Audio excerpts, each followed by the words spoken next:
Bismillahirrahmanirrahim. Perkenalkan, nama saya Rizwansyah Nugrala Sarika dengan NIM F221-23058. Saya mahasiswa Universitas Tadulako, Fakultas Teknik, jurusan Arsitektur, Prodi S1 Arsitektur. Pada kesempatan kali ini, saya akan menjawab soal mid semester dari mata kuliah Manajemen Konstruksi.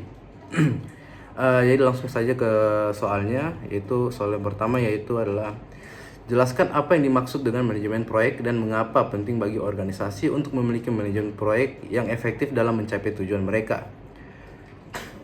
Jadi, manajemen proyek adalah penerapan pengetahuan, keterampilan, alat dan teknik pada aktivitas proyek untuk memenuhi persyaratan proyek tersebut. Ini melibatkan proses perencanaan, perorganisasian, pengelolaan, sumber daya, dan pengendalian kegiatan untuk mencapai tujuan spesifik dalam waktu, biaya, dan mutu yang telah ditentukan. Menurut Project Management Institute atau yang kita bisa sebut PMI, dalam A Guide to Project Management Body of Knowledge PMBOK Guide, manajemen proyek didefinisikan sebagai the application of knowledge, skills, tools, and techniques to project activities to meet the project requirements. Pertanyaan kedua yaitu sebutkan dan jelaskan 5 tahap utama dalam siklus hidup proyek. Pada setiap tahap apa saja kegiatan penting yang harus dilakukan oleh manajer proyek. Yang pertama itu ada inisiasi. Inisiasi itu menentukan tujuan, ruang lingkup awal, menunjukkan manajer proyek dan menilai kelayakan proyek. Yang kedua ada perencanaan. Membuat rencana kerja detail dalam kurung jadwal, anggaran, risiko, komunikasi untuk mengarahkan jalannya proyek. Yang ketiga itu ada pelaksanaan, menjalankan rencana, pengelola tim, sumber daya, serta menghasilkan deliverables sesuai spesifikasi. Yang keempat ada pengendalian dan pemantauan, yaitu memantau kinerja, mengelola perubahan, mengatasi resiko, dan memastikan proyek tetap sesuai rencana. Yang terakhir ada penutupan, yaitu menyelesaikan proyek, menyerahkan hasil, mengevaluasi pelaksanaan, dan membubarkan tim. Kita lanjut ke pertanyaan ketiga, yaitu dalam manajemen proyek, risiko merupakan bagian yang tak terhindarkan. Jelaskan bagaimana manajer proyek dapat mengidentifikasi dan mengelola risiko yang muncul selama proyek berlangsung. Berikan contoh risiko yang mungkin terjadi dalam proyek konstruksi. Baik. Menurut Carl Pritchard menekankan bahwa risiko adalah bagian alami dari semua proyek dan manajemen risiko harus dilakukan secara sistematis dan proaktif. Identifikasi dan pengelolaan risiko proyek. Yang pertama itu ada identifikasi, mengumpulkan potensi risiko lewat brainstorming, wawancara, dan analisis data. Yang kedua itu ada analisis, menilai seberapa besar dampak dan kemungkinan terjadinya risiko. Yang ketiga, perencanaan respons, menyusun strategi untuk menghindari, mengurangi, mentransfer, atau menerima risiko. Yang terakhir itu ada pemantauan, mengawasi risiko selama proyek berjalan dan mengambil tindakan bila perlu. Baik, kita lanjut ke nomor 4. Bagaimana konsep triple constraint, waktu, biaya, dan kualitas mempengaruhi pengelolaan proyek. Jelaskan bagaimana manajer proyek harus menyeimbangkan ketiga elemen tersebut untuk mencapai keberhasilan proyek.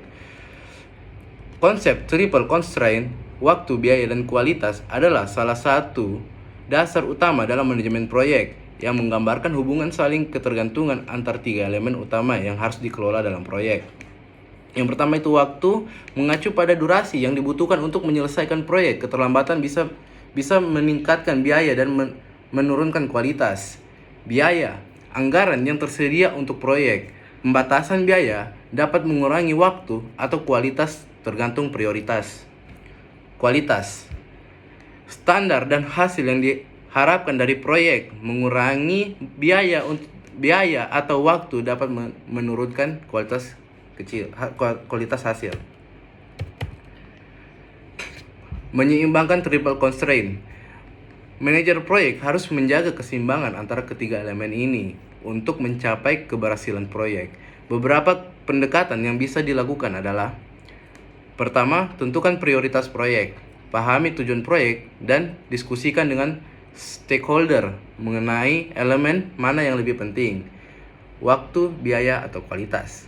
Misalnya, jika waktu sangat penting, biaya dan kualitas mungkin bisa sedikit disesuaikan. Yang kedua, komunikasi dengan stakeholder.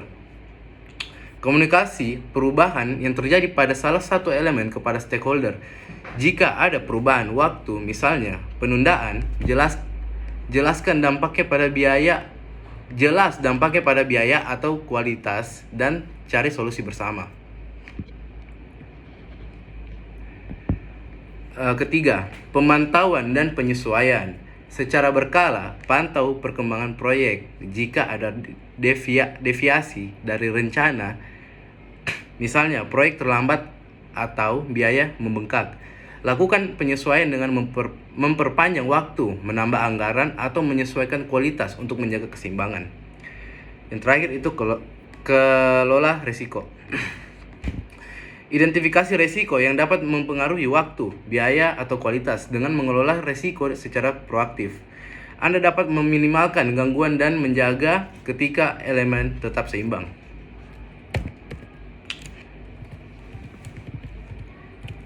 Baik, kita lanjut ke nomor 5.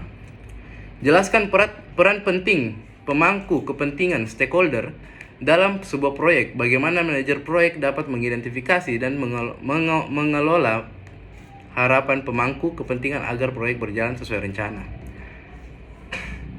Menurut Project Management Institute, dalam Project Management Body of Knowledge, pemangku kepentingan adalah individu, kelompok, atau organisasi yang dapat dipengaruhi oleh atau merasa dirinya akan dipengaruhi oleh keputusan, aktivitas, atau hasil suatu proyek. Menurut PMBOK Guide, proses identifikasi pemangku kepentingan meliputi: pertama, analisis dokumentasi; kedua, teknik pengumpulan data; tiga, matriks penilaian. Born the Walker mengusulkan model stakeholder circle untuk mengelola harapan pemangku kepentingan. Yang pertama, identifikasi; dua, prioritisasi; ketiga, visualisasi; keempat, keterlibatan; kelima, pemantauan. Kita lanjut ke nomor 6, yaitu proyek dapat mengalami perubahan yang tidak terduga, baik dari segi waktu, biaya, maupun scope. Jelaskan bagaimana manajer proyek sebaiknya mengelola perubahan ini melalui proses manajemen perubahan proyek atau change management. Proses manajemen proyek atau change management menurut PMBOK Guide, yang itu pertama, identifikasi perubahan. Manajer proyek harus memantau dan mengidentifikasi setiap perubahan yang terjadi dalam proyek, baik itu dari permintaan stakeholder, faktor eksternal, atau masalah tak terduga yang muncul dalam pelaksanaan proyek lainnya. Yang kedua itu ada evaluasi dampak.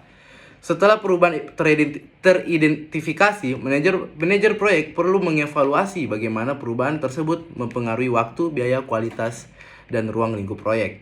Ini penting untuk mengetahui apakah perubahan tersebut dapat diterima atau perlu dilakukan penyesuaian lebih lanjut.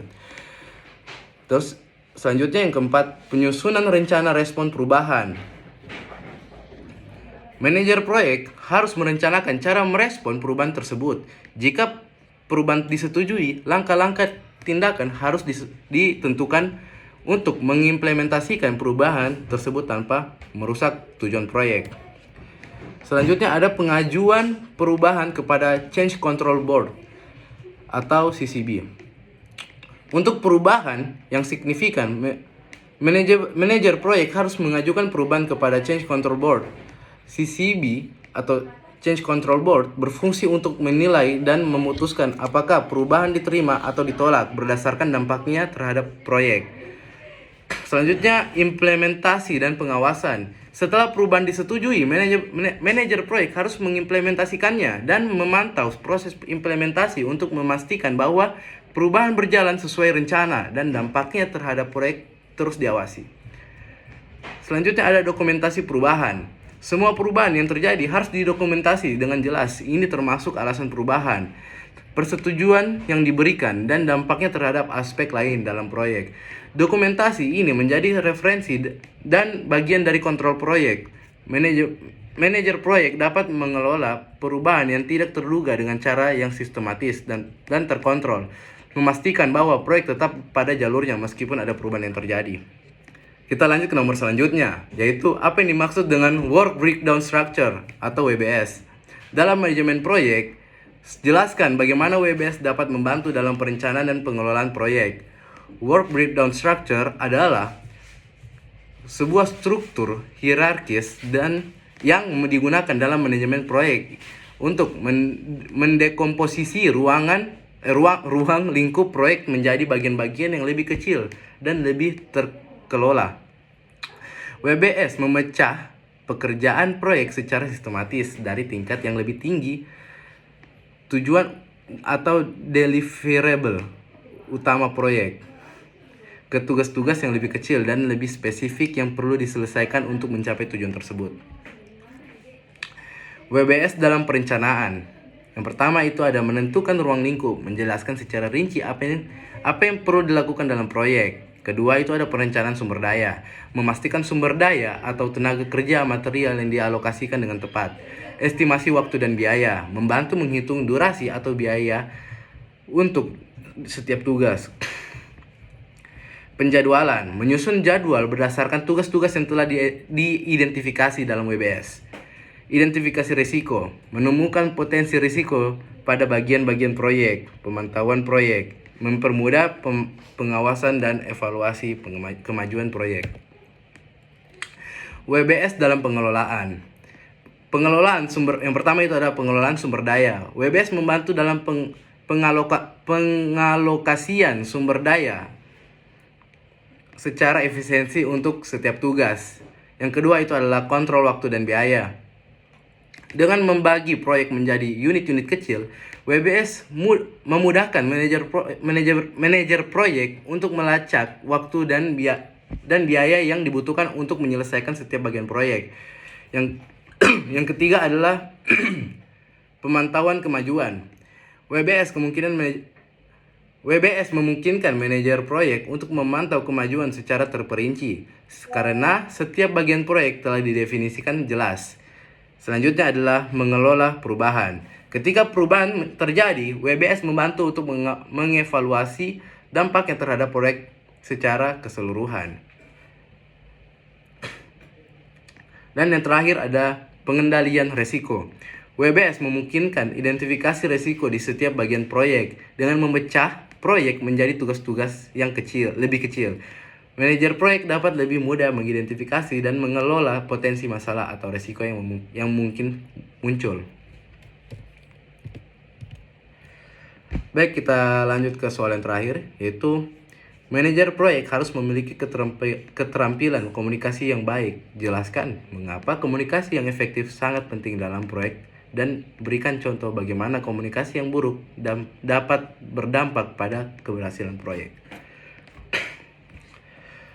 Menurut PMBOK Guide, komunikasi merupakan salah satu kunci utama keberhasilan proyek. Sekitar 90% waktu seorang manajer proyek dihabiskan untuk berkomunikasi.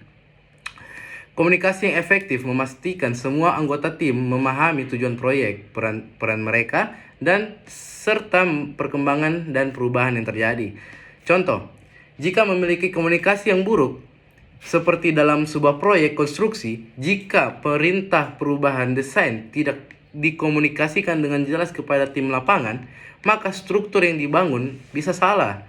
Ini berakibat pada pembongkaran ulang, tambahan biaya material, keterlambatan waktu proyek, dan bahkan potensi kerugian reputasi. Baik, mungkin dari saya, lebih dan kurang mohon dimaafkan. Wassalamualaikum warahmatullahi wabarakatuh.